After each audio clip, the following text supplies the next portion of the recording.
नमस्कार, मैं हूं गीतम सिंह और आप देख रहे हैं 7 इंडिया न्यूज़। लोकसभा चुनाव 2024 का परिणाम आते ही देश में हलचल मच गई है। हलचल मचने का कारण यह है कि किसी भी पार्टी को पूर्ण बहुमत नहीं मिला है, यानी कि कोई भी पार्टी प्रचंड बहुमत से नहीं जीत पाई है।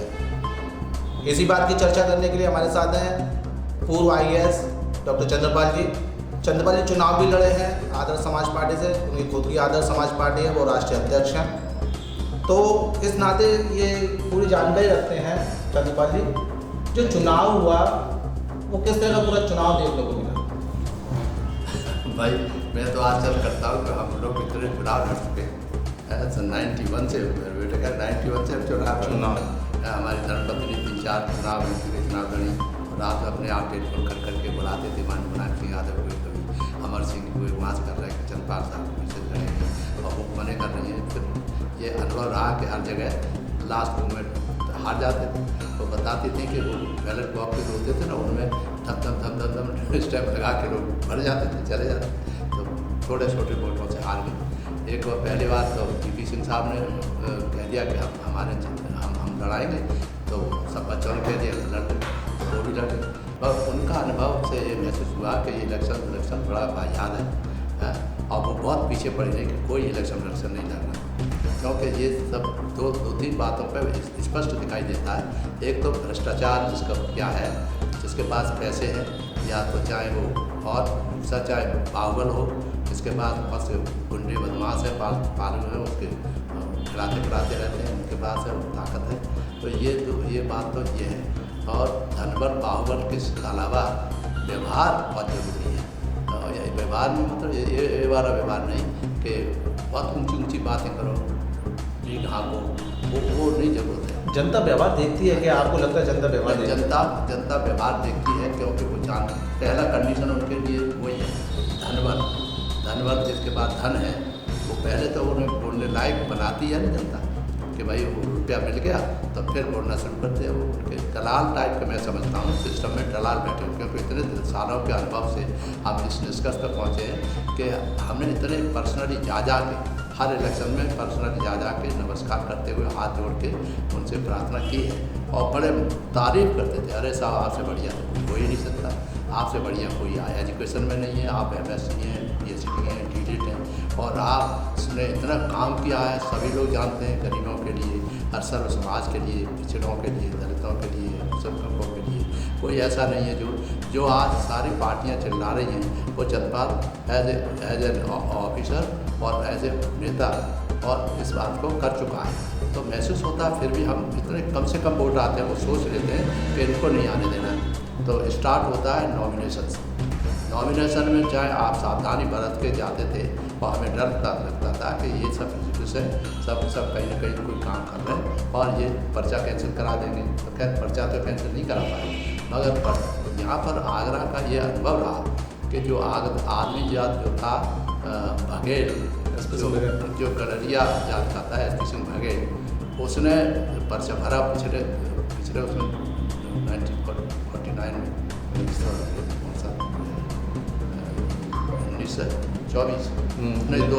2024 में भरा। तो उससे पहले भी उसने भरा था 19 में।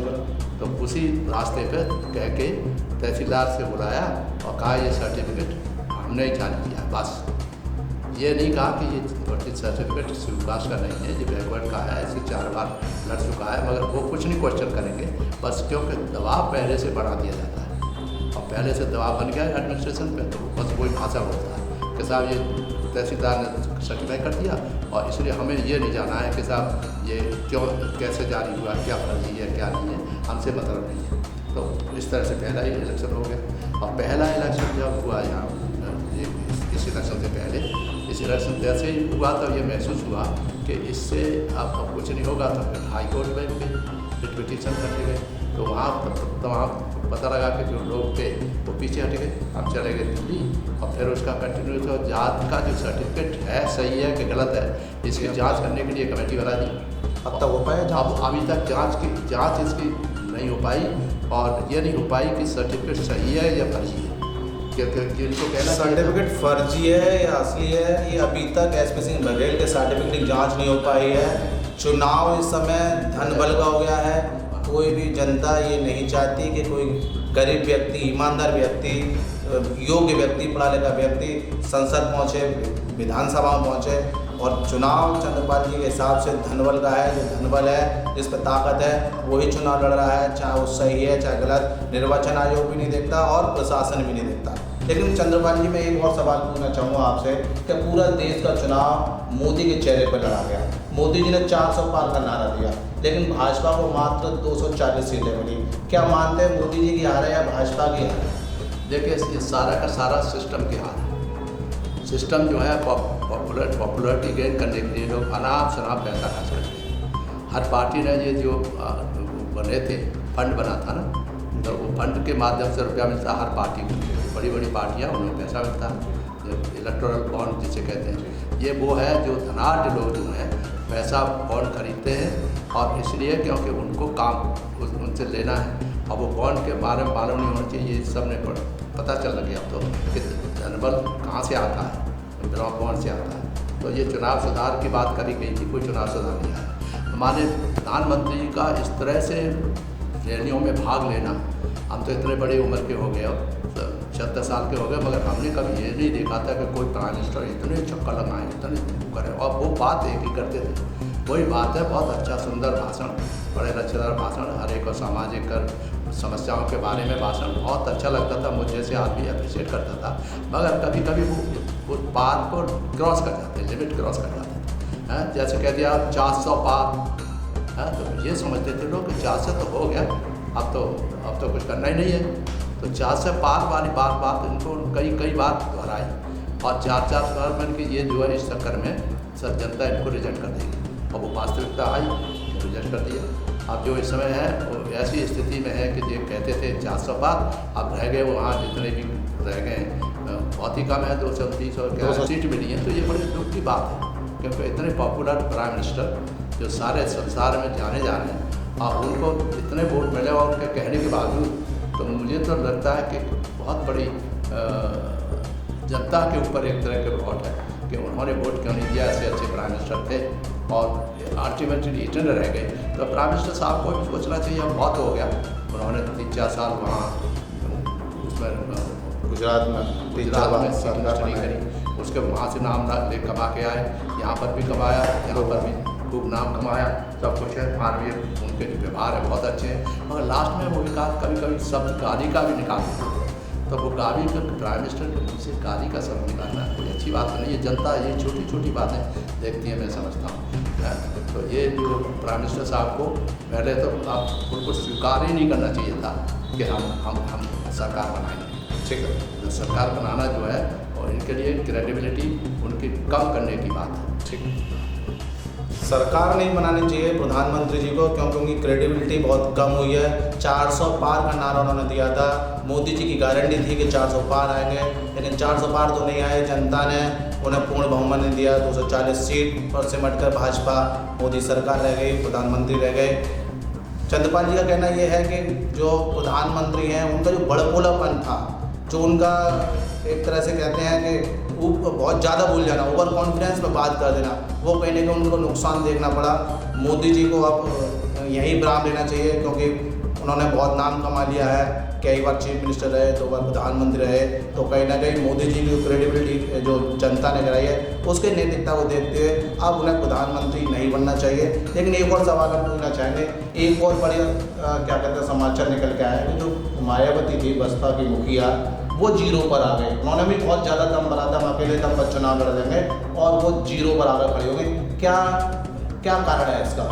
देखिए, मायावती जी के ज़माने के बारे में तो मैं कुछ कहना नहीं चाहता, क्योंकि मैं तो जानता हूँ कि मैंने तो अपना चीफ मिनिस्टर की जो प्रपोजल था उसको छोड़ा और इनको मौका दिया कि है, तो मुझे महसूस होता था कि मेरे साथ न्याय करेंगे। और इन्होंने तो मेरे साथ हमेशा, और तो कहना नहीं चाहिए पब्लिकली, मगर इन्होंने इतना अन्याय किया है कि मैं किसी को पब्लिकली बताना नहीं चाहता, क्योंकि समाज हमारा कहेगा कि अपने पक्ष में कह रहा है। मगर वास्तविकता है कि अगर कोई सुनना चाहे तो बोला भी है कि किस तरह से इन्होंने, जैसे एक उदाहरण ही देना चाहूँ, डॉक्टर अम्बेडकर साहब ने पाकिस्तान बनवा दिया, he was in favour of creation of Pakistan. तो एक इन्होंने लिखा, पुनिया ने लिखा, he was the secretary to chief minister के साथ फिर चंद्रपाल जी करके देखें। तो मैंने समझा सेमिनार शायद चाहते हैं, तो मैंने सेमिनार क्लियर करने के लिए सेमिनार किया, क्योंकि मैं सब चीज़ें पढ़ता रहता हूँ। तो पाकिस्तान के क्रिएशन ऑफ पाकिस्तान भाई बाबा साहब डॉक्टर अम्बेडकर की किताब में कहीं नहीं लिखा है कि पाकिस्तान के पास इन फेवर ऑफ पाकिस्तान, मगर इससे इमेज बाबा साहब खराब हो रही थी कि पाकिस्तान के विरोधी हो रहे थे, माने जा रहे थे, और भाजपा के पक्षधर माने जा रहे थे। तो मेरे की ये ऐसी बात उनकी मंशा नहीं थी, और मैंने उससे सेमिनार किया। सेमिनार करते ही अमीनाबाद में, लखनऊ में पता लगा, मैंने यही कह दिया कि अगर ये बाबा साहब की इमेज खराब करने की जो षड्यंत्र है, हम लोग टॉलरेट नहीं करेंगे, और हम कहेंगे कि हम तो बुद्धिस्ट हैं, हम हिंदू नहीं हैं। मायावती को क्यों नकार दिया इस बार चुनाव? इसमें इसके बाद उन्होंने जो है हमारा ट्रांसफ़र कर दिया, एंड 6 महीने में छुट्टी बैठा रहा। तो ये जो हरकतें थी मायावती ने जो किया है, इस तरह से बहुत सी बातें हमारे साथ तो बहुत खैर किया है, 6 महीने छुट्टी बैठी नहीं, मिली नहीं वो, मगर यही रहा कि वो जनरली किसी से मिलना बंद कर दिया। और एक्सेसिबिलिटी नहीं है पब्लिक की, तो पब्लिक ऐसी ओपिनियन बनाती है, जो अपने तबीयत आती है वो बना लेती है, जो कहते हैं लोग। और वो लोग थे इनके जो कमाने खाने वाले थे, वो तो बन के अलग थलग हो गए। जैसे ये लड़का है अपना, उसने भी उसी का यहाँ BSP का ही तो अध्यक्ष बनाया, कोई यहाँ का आगरा का ही रहने वाला है, BSP के तमाम लोगों की गाड़ियाँ वाड़ियाँ उसके पास है, वो अपना निकाल के चल देता है, और उससे नुकसान। अभी तो ऐसा लग रहा है कि वो MP बन जाएंगे, ठीक है बन जाए, एक MP बन जाए और बन जाए, उससे समाज का कोई खास अंतर पड़ने वाला नहीं है, क्योंकि समाज को देखने के लिए उसको आर्थिक विषमताएँ दूर करने के लिए बाबा साहब ने यही कहा था, आर्थिक विषमताएँ दूर हों, सामाजिक विषमताएँ दूर हों, अमीरी और गरीबी के बीच में खाई भी दूर हो। तो ये इस पर प्रयास करते रहना चाहिए, ये ज़्यादा जरूरी है, क्योंकि जब वन मैन वन वोट की बात आती है, वन वैल्यू, तो उसमें सबसे पहला यही है कि जो वो कमिटेड थे बाबा साहब, सामाजिक आर्थिक विषमताएँ दूर करनी होनी चाहिए, और उसी के लिए आरक्षण में जैसे भागीदारी मिले, दूसरी आर्थिक नीतियाँ थी उनमें भी भागीदारी मिले, यही बाबा साहब चाहते थे। हम वही चाहते हैं, और वो पीसफुल ढंग से ही प्राप्त किया जा सकता है। अगर आप उल्टी सीधी बातें करेंगे तो जनता में वो भी उल्टी सीधी बातें करेंगे, वो भी क्रिमिनल एक्टिविटी करेंगे। बसपा का जीरो पे जाने का क्या कारण है? जीने का कारण यही है कि सब अपने समाज के जो कह रही हैं, उनका स्टेटमेंट आया ना कि हमारे बहुजन समाज के लोग, कभी बहुजन समाज कहती हैं, कभी सर्व समाज कहती हैं, क्योंकि योजना हमने बनाई थी बहुजन समाज की थी, तो वो सर्व समाज के लिए कहती थी।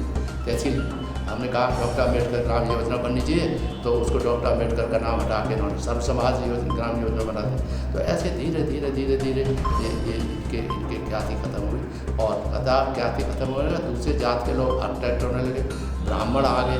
सतीश मिश्रा जी, रामवीर उपाध्याय, इन्होंने खूब आराम से अपना वर्चस्व बना रखा था, और वर्चस्व है अभी भी, उनका आदमी अभी भी साथ रहता है, ठीक है, हमें उसकी कोई आपत्ति नहीं है, न ब्राह्मण के विरोधी न कुछ है, मगर ब्राह्मण के लोगों ने नुकसान कितना किया, इनका नुकसान किया। जैसे हमारे कानपुर में हमें महसूस हुआ कि लेडीज़ खड़ी हुई, उन्होंने कहा साहब आप प्रिंसिपल सेक्रेटरी हैं, होमगार्ड के साथ आए कि साहब आप देखिए ना कि हमारा जो वो हो रहा है, जो हमारे साथ रेप हो जाता है, कुछ होता है, बदतमीजी होती है, तो हमारे शासन उसकी नीति है कि साहब पहले उसके मेडिकल एग्जामिनेशन हो, और उसके बाद जो है उसके खिलाफ FIR दर्ज की जाए। तो ये उन्होंने उससे डाइल्यूट कर दिया।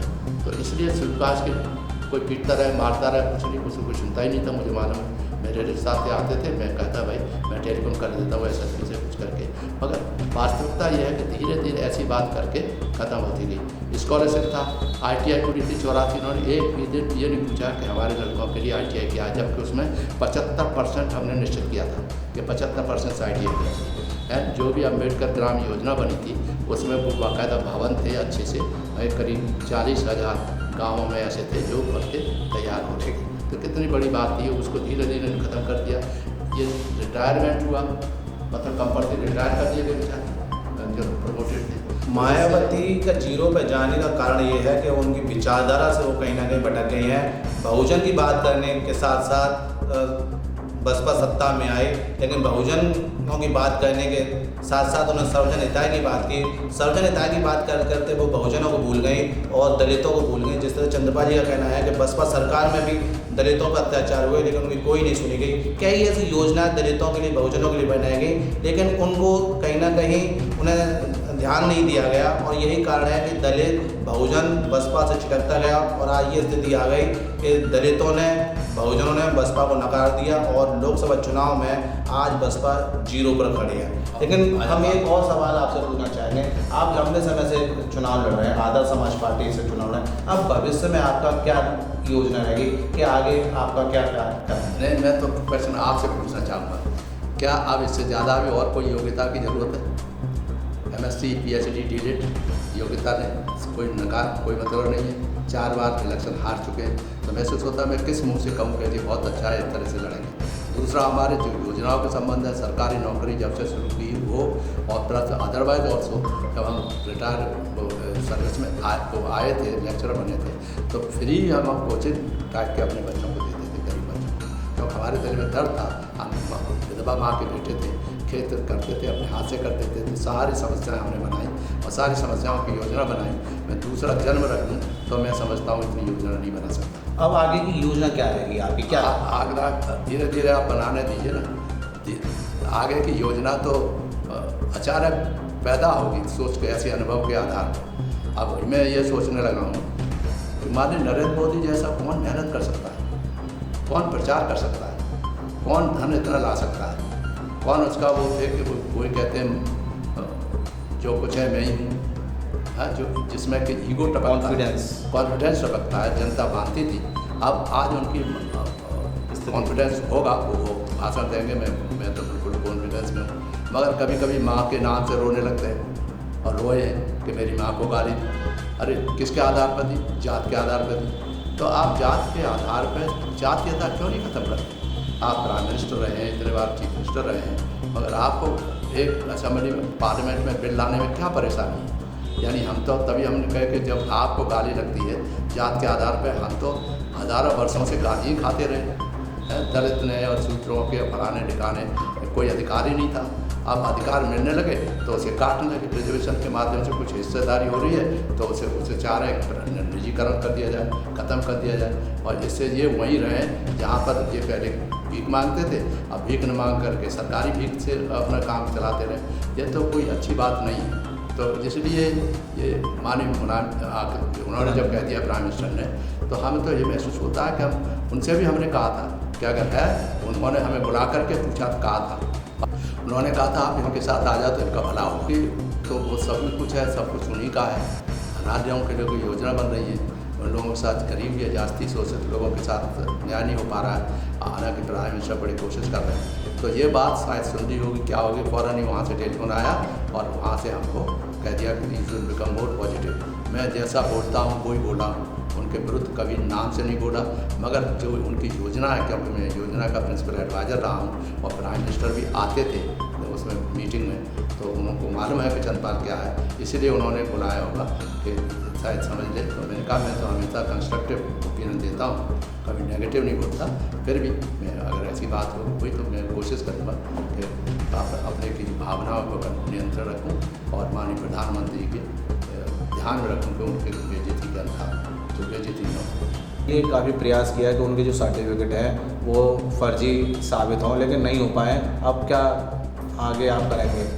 देखिए, SP सिंह बघेल का सर्टिफिकेट जो है 3, एक नहीं है 3 है, और उनमें से एक का आधार लगा करके जब हम नहीं थे स्क्रूटनी में इस बात, तो स्क्रूटनी में हमें शामिल होना चाहिए था। तो हमसे तो कहा गया सर आपका तो हो गया, आप जाइए, और बाद में बुलाया गया और हम जो आपत्ति देखने गए थे उस आपत्ति पर कोई निर्णय वैज्ञानिक ढंग से नहीं लिया गया। जज पार्टी ऑर्डर कर दिया, तो 2 वकीलों को बुलाया, वो किया और सब कुछ हो गया। पहले पिछले सालों के जो मामला वो अभी चल ही रहा था, इन्होंने नहीं होने दिया उसको। तो अब इस तरह से तो एक ऐसा महसूस होता है जैसे हम तो टूटे हुए महसूस कर रहे हैं, क्योंकि हमने बड़े अरमानों से ये कोशिश किया था कि हम किसी तरह से समाज की सेवा करेंगे, और समाज की सेवा के लिए आगरा आए थे। आगरा हमारी जन्मभूमि थी, यहाँ पर आते जाते रहते थे, बहुत काम किया है, और यहाँ के लोग हमें मुख्य अतिथि के रूप में जाने कितना बुलाते थे, कितना सम्मान करते थे। और आखिर क्या हुआ, सिर्फ यही महसूस होता है कि एक फैक्टर है मायावती की जात के आधार पर वो लोग ज़्यादा आकर्षित हैं, क्योंकि वो चीफ मिनिस्टर थी, हम चीफ मिनिस्टर थोड़ी रहे। हम तो आप 36 साल IAS रहे, शुरू से लेके आखिर तक जीवन तक अच्छी योजना बनाई है, और वो नहीं अभी तक लागू हुआ, कोई कार्रवाई नहीं हुई। तो मैं तो इसमें सबको लिखा है कल भी गवर्नर थे जो कर्नाटका के, उनसे बात हुई मेरी कि साहब आपने ये अनाउंस किया था फ्लोर ऑफ द हाउस में कि साहब मुझे कोई भी जात जो है वो धनगर जात जो शुरुआत में सम्मिलित नहीं है, इसलिए मैंने आपने फ्लोर ऑफ द हाउस में कहा था। फिर भी मैंने आप यूपी में जात चल रही है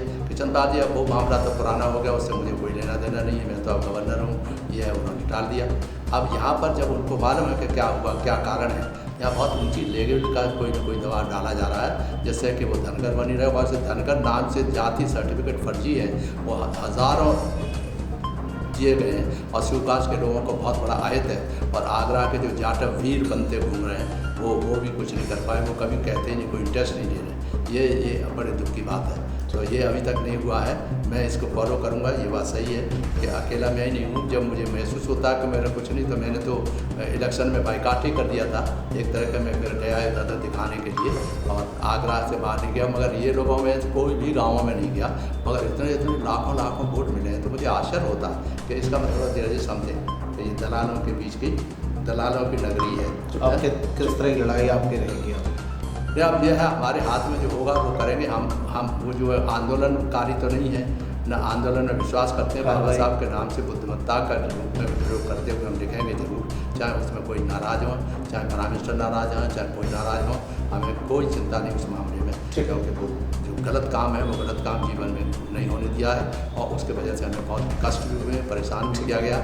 हर चीफ मिनिस्टर से करीब भ्रष्टाचार के नाम पर जो कार्रवाई होती थी उससे मुझे लड़ाई। तो ये तो डॉक्टर चंद्रपाल जी IAS रहे हैं, प्रोफेसर IPS रहे हैं, अच्छे पदों पर रहे हैं, प्लानिंग योजना में रहे हैं, सारी योजना में सारी लगभग गरीबों की योजनाएं इन्होंने ही बनाई हैं। लंबे समय से चुनाव लड़ रहे हैं, 75-76 साल के अभी आज होने जा रहे हैं। कहीं ना कहीं एक ठहराव सा आ गया है। इनका कहना यह है कि जब प्रधानमंत्री इतने बड़े पद पर रहे, उनका ओवर कॉन्फिडेंस था, 3 बार प्राइम मिनिस्टर रहे, 2 बार प्रधानमंत्री रहे, आज उनका ग्राफ कहीं ना कहीं नीचे जा रहा है। तो जो चंद्रपाल जी का जो मानना है वो ये है कि प्रधानमंत्री अगर जीवन में अपना कुछ अच्छा करना चाहते हैं तो जो देश में सबसे बड़ा जो कलंक है वो जातिवाद का कलंक है। प्रधानमंत्री भी ये कह चुके हैं कि मुझे जातिवाद की गालियाँ दी जाती हैं, तो कहीं ना कहीं उन्हें अगर सरकार में आए तो उन्हें जातिवाद के लिए एक बिल बनाना चाहिए जिससे देश की जाति व्यवस्था खत्म हो, जातिवाद खत्म हो, ऊंच नीच का भेदभाव खत्म हो, सबको न्याय मिले, सबको रोजगार मिले और सबको रोजी रोटी मिले। यही इनका क्या कहते हैं प्लानिंग है, यही भविष्य की इनकी सोच है। अपराधीकरण खत्म हो और आगे का जो इनका जो मानना ये है कि हम समय समय पर गरीबों के लिए काम करते रहेंगे। अगर हमें समय मिला, हमें अगर मौका मिला तो हम फिर कहीं ना कहीं अच्छी योजना बनाएंगे, अच्छा काम करेंगे और जनता हमें एक बार फिर कभी ना कभी मौका देगी, प्यार देगी। और हम इसी इंतज़ार में हैं कि जनता एक बार हमें ज़रूर प्यार दे अपना, जिससे कि हम विधानसभा और लोकसभा बैठकर जनता के हितों की बात कर सकें। 7 इंडिया न्यूज़ के लिए भगवान सिंह के साथ गीतम सिंह।